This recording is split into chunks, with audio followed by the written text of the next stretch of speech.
I knew I shouldn't have gone to that event. So I went to the Elektron event the other day at Perfect Circuit for the release party of this, and I knew I shouldn't have gone because I knew I would be walking away with one of these, and sure enough, here we are 3 days later, a little over 12 hours invested into this thing. I kind of wanted to just, share my initial impressions, thoughts, pros and cons, whether this is for you or not, and I guess kind of some different mindsets of how you can approach this and maybe find a way for it to fit into your studio setup. And without further ado, let's just go ahead and dive into it.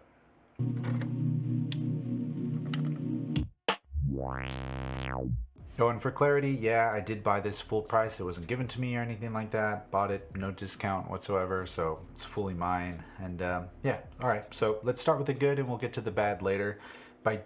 For starters, I definitely think Elektron nailed it when it came to utilizing the space on the model cycles. You know, my tracks are always here, my step sequencer is always here, I got my dedicated controls always here. You know, it's just having all this dedicated control ready to go is a major plus for me because I know exactly what knob is going to do what at all times. For example, I guess these 4 knobs are macro knobs, but essentially they kind of try to do the same thing when it comes to each engine. For example, the contour knob, for the most part, is a filtery type sound. And most of the time when I'm playing live, I'm just going to be filtering chords, and that's exactly what this thing does. In most other cases, it's kind of controls the modulation amount, whether it's on an envelope or not. And these two being your modulators, this being your carrier, and this is just telling these two how much of this goes to that and in what way. So the contour knob, no matter what engine you're on, it's pretty much always there. Sweep's always there, pitch is always there. They're all dedicated. There's no paging around, and it might be a little bit of a watered down version of the way you would program another Elektron device, but to me it's a big welcome change. I like having the immediacy. Another way that they've really utilized space very smart is the step sequencer. So when you select a track, actually let me see if this even has any audio. Cool. So when you select a track, let's go to a blank pattern. We'll go to 10. Sure. And you hit record, this is now entering in steps in the step sequencer, right? But if I'm out of record, this is playing that same sound chromatically, right? So, and if I hit record and play,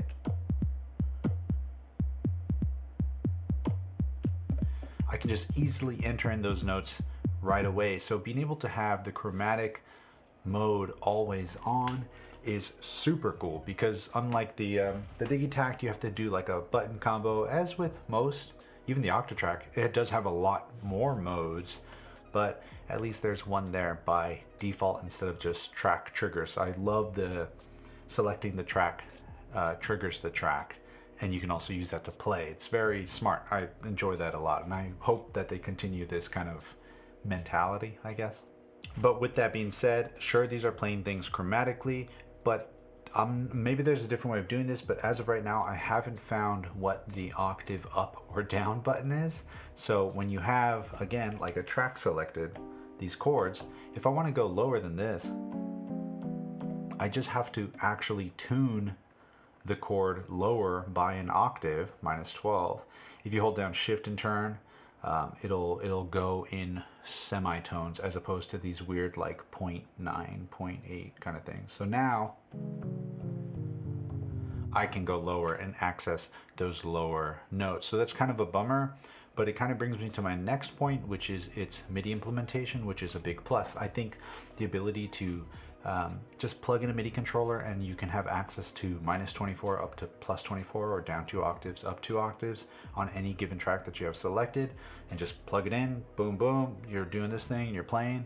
It's awesome. So it's not necessarily, I think it's just the limitation of having the 16 steps being your chromatic keyboard and not being able to have an octave up and down button. So if I'm down here playing some low bass notes and I want to play some high notes, I would have to pitch it up, but then my low bass notes are now pitched up. Does that make sense? It kind of sucks. But I guess that's kind of shadowing over the pro of what I wanted to mention, which is its MIDI implementation and just the ability to plug in an external MIDI controller and play the engines themselves. That's really cool. And another thing is when you're recording in, you actually have quantized or unquantized recording. And what's cool about that actually is you have global quantize, you have specific track quantize, And it's not just on or off, it's actually a fine detailed amount from 0 to 127. So you can kind of fine tune and dial in exactly how much quantization you want on that track or globally. So it's not just on or off, it's locked on or not. So you can kind of play something a little off and just barely put it on. And still on MIDI implementation, the MIDI out, you can also utilize one of the tracks to just send MIDI data out to a synthesizer. But I guess the downside there is it's only monophonic, unlike all the other sequencers that Elektron have, which are like a weird pseudo poly 4-note paraphonic sequencer. They're kind of funky where the chord cuts off that's a video for a different time. This is just mono, 1 note at a time. And speaking of the other Elektron devices, I definitely think, for the lack of a better term, this is like a watered down version of those, but it's the perfect stepping stone into the Elektron workflow because you don't get all the craziness that you do on a lot of their other devices, but you do get a ton, especially for the price point, and it's really flexible and it keeps things interesting. And it's a great kind of like, you're not drinking from the fire hose. It's just, here's a little sip of what Elektron can do. If you like this, you're definitely going to like the DT or the Digitone or maybe the Octatrack. That one's a little more heady and weird and crazy, but this is definitely a good stepping stone. I definitely think they nailed it for the price point and without the cannibalization of their other products. Another thing that I never really took advantage of on the other Elektron boxes, which they have, and this one has it as well, is the ability that in this scale function area, you can actually have each track on its own step length. So I can, and you can even divide the tempo of that step length. So here, let's put this to practice. I'm gonna go, let's go back. I'll select our kick, give it a little more distortion. Cool, I'll say kick. Sure, I'll go down to maybe 110. All right, cool. So if I select our chord, and let's go up, up, up, up, up, up, come on.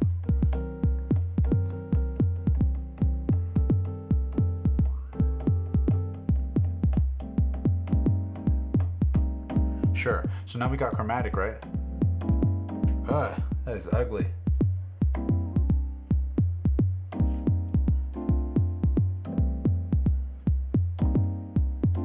So say I wanted to add that, right? But that's 2 bars. Sure, I can go 2 bars if I wanted. But what I've been enjoying doing is setting our pattern settings to track mode. Length, 16 steps, just keeping it a bar, but dividing the scale of it by half. So effectively giving us 2 bars within this 1 bar view, but it doesn't just effectively make 1 bar 8 steps because I can record unquantized and have access to all the information between those steps. So let's see, we'll go back. Yes, back, back, back. So now if I press play, it's moving a lot slower, right?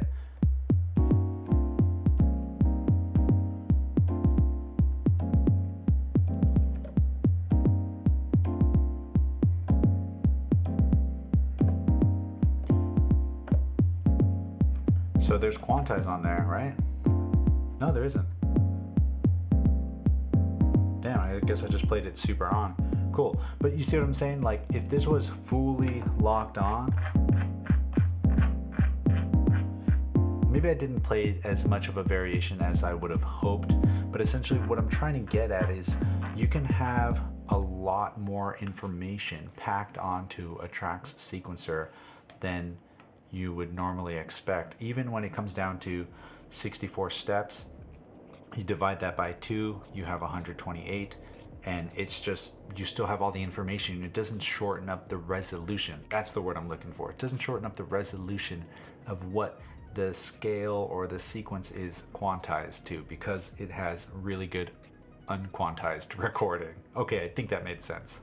Oh, and another fun thing that goes along with the kind of settings per track is the swing. The swing's actually per track, but of course if you hold down Control All, you can control all the swing of all the tracks, and the swing is pretty good. Trust me, I love swing. I push the MPCs beyond recognition when it comes to swing, and I'm totally down with the swing on the model cycles. Okay, so quick recap on the pros. It was kind of just, dedicated controls. It's all immediate. The sequencer is really good. You get a lot of the Elektron sequencing power and capabilities and creativity at a really, really relatively affordable price point. You got the cool chromatic mode, you got the conditional trigs, you got swing per track, a lot of settings per track, cool sounds. It's awesome, but there are some cons. For example, the sounds, they could be a little samey. This is definitely not an FM synthesizer. That's not its original intention. It's an FM drum machine, which I think it nails that pretty well. It reminds me a lot of the old Roland boxes that kind of just kept you in a sweet spot. It's kind of why the 303 is so good, because it's not a flexible synth in any way, shape, or form. It's just the same sound over and over and over again, but it does that sound really well. Same with the Juno 106. You could get some movement and some mileage out of it, but it's still a Juno. Doesn't really get too far out of the realm. So with this, and I guess the way S designed this from Elektron is, trying to scale down the vastness and endlessness of FM synthesis and put it down into what 4 controls can you use for a specific sound. And to their credit, when you go and you select a kick, no matter how far you change the kick, it's pretty much always gonna sound like a kick. Same with the snare. Snare's always, for the most part, gonna sound like a snare. So you do get different sounds out of it, up to 6 different engines. Hopefully they add more, but they can get a little old kind of quick, and there's not that much modulation, which is another con, which is that there's only one LFO. Thank God it's per track, but still there's only one LFO, which kind of blows. So there's not a lot of modulation that's going on within the model cycles. Sure, the contour can act as the envelope amount and envelope decay of the modulation to the carrier, which does some fun modulation. I guess this is kind of a pro when it comes to the LFOs. If you go and you look at the wave shapes, you have envelope. An envelope is just going to be a simple attack decay envelope based off of the trigger of that track, and it can be sent to any of the destinations that you would normally expect. And what's cool, it's kind of clever actually, is the multiplier and the LFO speed act as the envelope's decay time. So a slower LFO speed means the decay is going to fall a little slower, and changing up the way the modulation works. So I end up using the envelope wave shape of the LFO way more than I do LFOs, unless of course I'm trying to get some warbly effect on the pitch of some chords or something like that. Oh, and another downer for me was the effects. They are global effects. They're not per track either. And what I mean by this is, here we'll go to another blank pattern. Cool. So kick. Let's listen to some of the presets. Jesus. There's one on here I like. That's the one. So, it's really quick. Let's really back a bit. Speaking of the sounds kind of being the same, maybe I'm wrong on thinking this, but when you go and look at the presets, let's go to our claps. There's 7 preset claps. Let's go to our CY, I'm guessing cymbals. There's 11. Effects, 34. Okay, it's not too bad. Hi-hat, 61. Percussion sounds, 32. Rim shots, 7. So snare drum, 62. There's some presets, but some of them are clearly like, I don't know how many rim shots you can make if they only put in a couple. Synth sounds though, look at that. There's 205. That's a good amount, and that'll be I'll chat about that in a second. So let's go back to our kick drum. We'll just find cool. We'll do this one, and I'll say kick, kick, kick, kick. Tempo, we'll do 105. Snare, let's go function snare back. Let's do a clap. Cool, golf clap. Sweet, so clap we'll do here and there.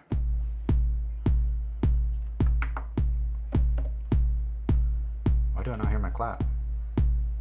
Oh, cool. Right, so say we wanted to send this to the reverb. Maybe a little bigger. Cool. Now let's add a hi-hat.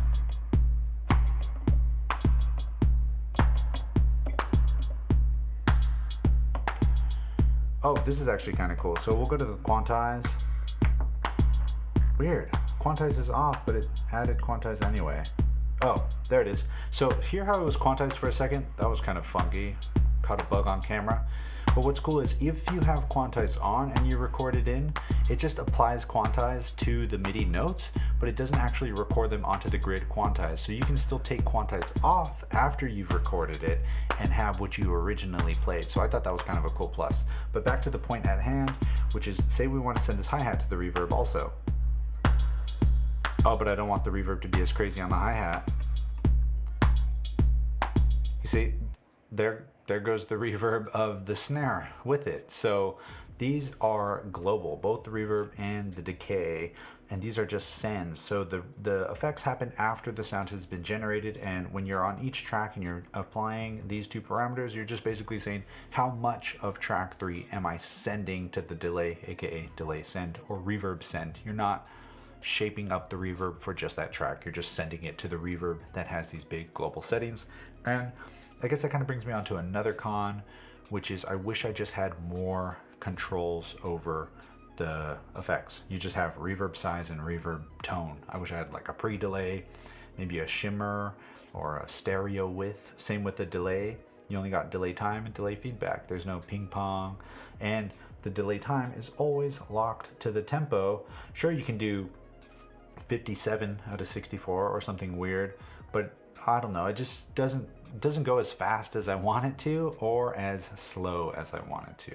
And to their defense, I mean, most of the group boxes at this price point act in the very same way. You have one effect or two effects and one LFO, and they just kind of act globally for the entire thing. You know, the typical just throw an overdrive on there and just crank it kind of thing. But I mean, that doesn't mean it doesn't suck. And speaking of things that doesn't suck, I guess, the pads are okay. They're not, you know, Analog Rhythm Mark 1 bad, but they're also not MPC good. Maybe I'm still just getting used to them, but they're velocity sensitive. And once you kind of get used to them, I don't know if they need like a break-in period or something, they're pretty good. But a couple times I would play something, I'd be like, that sounds nothing like what I played. Other times I wouldn't even realize I was using velocity sensitive pads because they sounded exactly like the way I played it in. So I've had good and bad experiences with the pads. All right, and this next one's kind of a con and sort of a pro at the same time, and it's super first world problems, but it's that the audio over USB is just a stereo mix, left and right, 2 channels, of what the master output is. I get it, it's $300. What do you expect? The fact that it even has audio over USB, major plus. It's the future, especially at this price point. Again, that's super cool. I just wish you had a bit more control over the sound, like at least 4 tracks or something like that. And yeah, oh well. But my last kind of con, I guess it can also be a pro, which is why I saved it for the end, is that the mutes are global. So what this means is if I go and I select this pattern, please don't be embarrassing. Okay, cool. I'm down with this track. We clipping? No, we ain't clipping. So we got this track, right? Say I mute the kick and all those, and I just leave the bass line and the chords. If I switch to another pattern, all those are still muted, right? So those mutes are global. They're not per pattern. This can be a pro and a con depending on how you like to produce music. When I'm playing live, this is a major pro because I always have my kick, clap, or snare, closed hat, open hat, synthy stuff, usually synthy, poly stuff here, and bass stuff here. So I know if I mute all this and I switch over to this track, I know all my kicks and stuff are still going to be muted. So that's awesome. That's great. Totally down with that. But in a studio, that can be kind of annoying because the way I also like to produce music, especially when I'm trying to lay out a song, is I'll just go and I'll copy this whole pattern and I'll paste it across a bunch of different patterns, and then I'll be like, okay, cool. For the beginning of the song, we'll have no kick, we'll have no clap. The next part, we'll do no clap, no kick, no hat, but bring in the synth parts. The next part will bring in everything. But I can't do that on this device because the mutes are just, they don't live within the pattern. They just are there on or off. But at the same time, when I'm going to be arranging on this, I'm probably just going to record, you know, left and right the 6 tracks just one by one into Ableton Live and just do my arranging in there. So again, pro and con. Mutes are global, kind of a con at times, kind of a pro at times. Okay, so now with those out of the way, I kind of wanted to transition over into basically different mindsets and perspectives of how to view the model cycles. And this can vary depending on whether you're a pro or beginner or wherever you are, right? Whatever you might need this to be, as well as things I wish this would have had. Maybe they can come in updates. I know this stuff can be difficult, but before we do that, I do want to give a quick shout out to today's video sponsor, Skillshare. In case you're not familiar, Skillshare is an online platform. They have a ton of classes on creativity, fine art, web design, you name it, they probably have it. I do a lot of the music classes. I know Young Guru's got mixing and mastering on there, which is really cool, as well as the one I've really been taking advantage of, which is Mark DeHeide's classes on learning the piano. I know I mentioned this last time, but being able to just walk up to a keyboard, and this could be the most novice thing to say, walking up to a piano, looking at the keys and actually understanding what is going on, and then wondering, I want to play a moody chord, and you play a moody chord, and I want to play a happy chord. Oh, I'm playing a happy chord. That to me, I know it sounds so like beginner, but that's exactly where I'm at with learning the piano. But now being able to actually take ideas that I have inside my head and apply them and make music from them has been the best gift I could have given myself. And yeah, since Skillshare is sponsoring this video, the first 500 of my subscribers to use the link down in the description below will get 2 months of the Skillshare premium membership for free. Okay, so you know what I would have wished I saw on the model cycles is, you know how these are chromatic, right? I wish there was a way to switch up the pads to be 16 levels of velocity.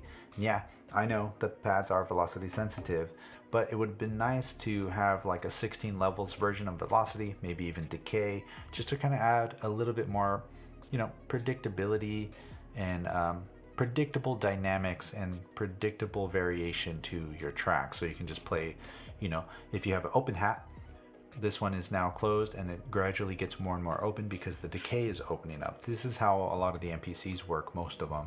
And same with the velocity. So it's just an easy way to kind of play some cool rhythms, but with the same sound, and it just kind of gives the illusion of, or actually, I don't know if it's an illusion because you're not seeing it. Does that still apply?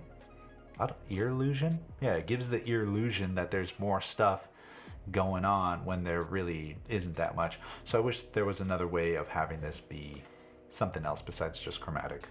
This other one, I mentioned it earlier, just a little bit more control over the effects. I mean, reverb size, reverb tone, and their global delay time, delay feedback. That's the most basic of effects. And I know a lot of group boxes at this price point act that way, but we could push it. We can push the envelope a little bit, right? Oh, and this last one is probably way harder to implement than I am hoping. I hope it's way easier, and I know it's probably never going to happen. But you have headphones out and then left and right out. I wish, because you have an independent headphone level, well, you have a control over what's the percentage of the master volume going out of the headphone output. I wish that you can set this up to be effectively 4 mono outputs. So it would be headphone hard left is 1, headphone hard right is 2, master left is 3, master right is 4. And you can just go into each track and pan it, and it would give you 4 outputs. That way it'll maybe, you know, save you a few minutes when recording your track. I don't know, Elektron, feel free to take that one. I won't send you an invoice for that idea. Could be cool. I'd really appreciate it, but we know that's probably not going to happen. All right, so the golden question, is this for you or not?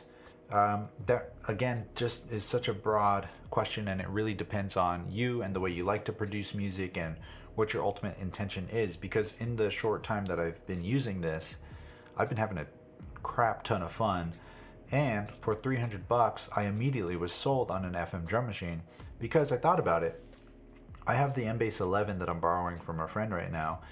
I was thinking about getting one, but it's $300 and it just does kicks. No MIDI sequencer or anything like that, or no additional sounds. Sure, it's an all analog made by Jomox and it sounds absolutely massive, but at the same price point, you can get this, which has audio over USB.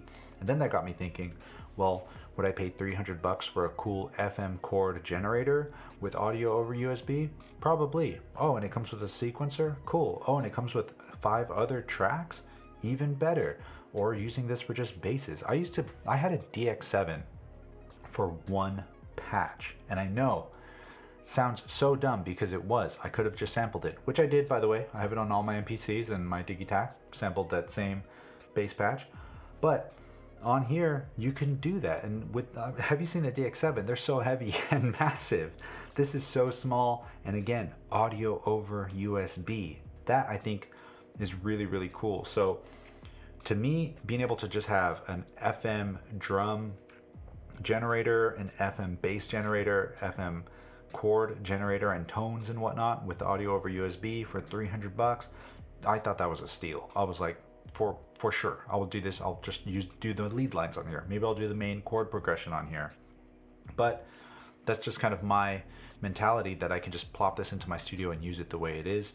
And that was my initial intention for getting this thing. But quickly after using it, I realized it's so much more than just that. So if you're just starting off and need a simple thing to mess around with, I don't think you could really beat this, because again, the audio over USB, a lot of people don't realize when they go into buying synthesizers or drum machines, it requires a lot more than what is actually in the box. For example, you don't have audio cables, you're going to need audio cables, you're going to need an audio interface, you're going to need to figure out how to use that. This is like, turn it on, plug the USB in, download the thing on the website, and you're good to go. You don't even need an interface to begin with. So this is a great jumping off starting point. And even if you're a traveling musician, to be able to have all this flexibility on the road and then take it home and finish up the track there, pretty dope. Or me, who has a ton of stuff, I don't really have an FME type, do I? Nah, linear, but not really. I used to have the TX802, but that's up for sale. I don't really have a FME type of thing. Oh, I have a Digitone. Ooh, crap. Yeah, I don't use the Digitone that much because it's just, there's so much going on in there at times. And again, to speak to this thing's benefit, because it's so stripped down and chosen down into these specific sounds, I enjoy it more than the Digitone. Oh, no hate. That's just the way I feel. But yeah, so I don't know. I think it's a good buy. I really like it. Sure, it has a couple cons. Maybe it could be fixed with firmware. We know how Elektron is with that. So yeah, I don't know. Thanks for hanging. Hope you found this video helpful. I've been having a ton of fun on this, so that's exactly what I'm going to do now. If you want to support the channel, feel free to check out some merch, or, like and subscribe. Super cool. But, you hanging out here is more than enough. And yeah, feel free to kick it. I'm going to just start jamming. You already know the drill. Share the love, share the knowledge. Knowledge is power. Peace. Blink pattern, blink pattern. Kick, kick, kick.